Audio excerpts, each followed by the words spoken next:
Part of living out here is being able to live off the land without sort of modern amenities and gadgets and things. So back in the UK I teach a number of traps and snares and what have you. Over here they use traps and snares as well, and they've got a spring snare that they use.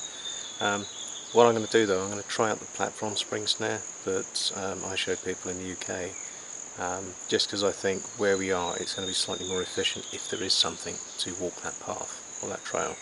I think it'll be slightly more efficient in actually triggering.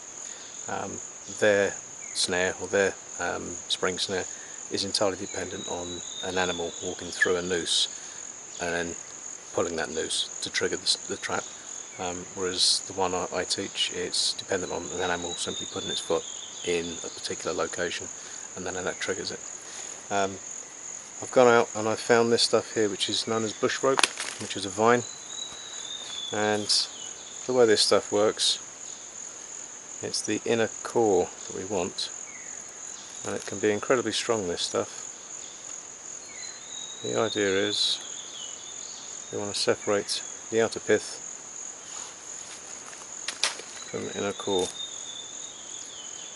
So I'm going to set about doing that now to prepare this, and then I found the location already where this may work. There's signs of animals coming past, and I'll get that set up for this evening. Well, I'll set it up during the day and I'll keep checking it throughout the day, but that's the idea. Anyway, this is the stuff you'll end up getting. A bit like conifer roots, not too dissimilar to that in texture, but very, very, very strong. Let's see how we go. And there you have it, about 3.5 metres of bush rope, which hopefully I'm going to be able to use to make a snare for the spring snare. But yeah, for now I think I'm going to go get that set. I'm going to see about getting myself some lunch, as in I'm going to look for a manacle palm, cut it down, get the heart of palm, and I'll see you in a bit.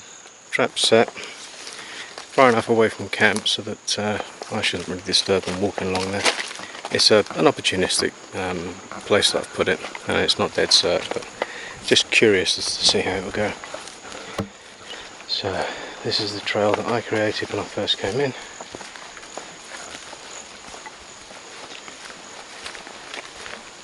I have already tested the trap, and it does trigger when the platform's depressed, but the bush rope is quite sensitive to chafing, so I don't want to set it off too many times.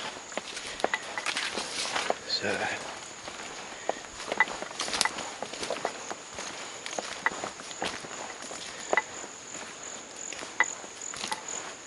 okay, so this is my trigger here, and it comes down, and I've got a little platform here,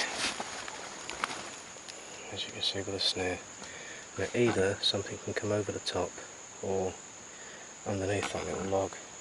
Unfortunately the bush rope, it snapped about, I think, 60 centimetres shy of the end, which means I'm a little bit smaller noose than I intended. Ideally I'd have that covering the whole platform. But yeah, there it is, little camera trap there if anything does get caught. Well, there you go. It's just to see if anything does come through and what the chances are of getting it set. And there you have it.